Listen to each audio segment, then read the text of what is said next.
si u kthye kontrolli i noterëve në një industri gjobvënjeje dhe presioni.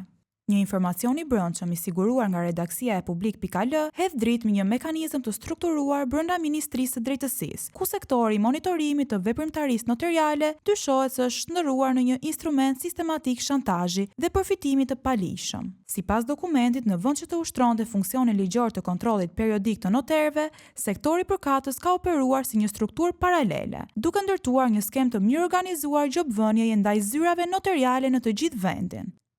Si funksionon skema nga kontroll në presion financiar? Raporti përshkruan se përmes inskenimit të shkeljeve të pretenduara në veprimtarinë notariale, zyrtarët kanë krijuar dosje parregullësish, me qëllim ushtrimin e presionit financiar. Në shumë raste për të shmangur masa disiplinore apo pezullime licence, noterëve u janë kërkuar shuma të konsiderueshme parash. Shumat variojnë deri në 30.000 euro në Tiranë dhe rreth 20.000 euro në qytete të tjera. Kjo praktikë, sipas burimeve, është bërë sistematike dhe e strukturuar, duke prekur qindra zyra notariale në vend. Dokumenti zbulon se skema nuk kufizohet vetëm në presion administrativ. Për të rritur efektin e intimidimit, grupi dyshohet se ka përdorur edhe mjete të tjera, si krijimin e portaleve fiktive, ku publikohen lajme komprometuese për noterë të veçantë, dhe manipulimin e informacionit për të krijuar perceptimin e skandaleve notariale, gjithashtu bashkëpunim me struktura mediatike për amplifikim të presionit publik. Qëllimi final i këtij grupi është detyrimi i noterëve për të paguar dhe për të shmangur hetime administrative, kontroll pasuror apo heqje licence. Sipas raportit, kjo praktikë përbën shkelje të drejtpërdrejtë të ligjit për mbrojtjen e të dhënave personale, konkretisht në enet 3 dhe 4. Të dhënat sensitive të noterëve dyshohet se janë përdorur për presion psikologjik. Ky element e ngret çështjen nga një abuzim administrativ në një skemë të mundshme kriminale, me komponent shantazhi dhe manipulim mediatik. Kush janë emrat kyç në skemë? Raporti identifikon disa funksionarë të përfshirë drejtpërdrejt në këtë mekanizëm.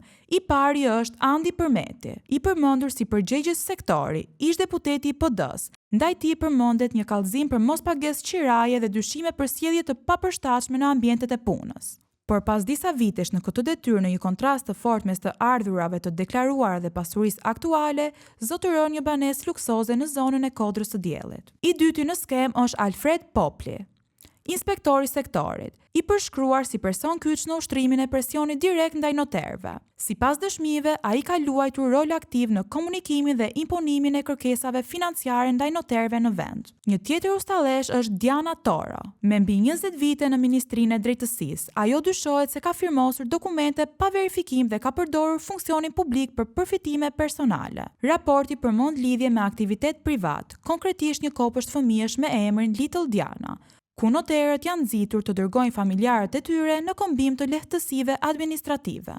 Në një vend me rreth 480 zyra notariale aktive, përmasat e kësaj skeme konsiderohen alarmante.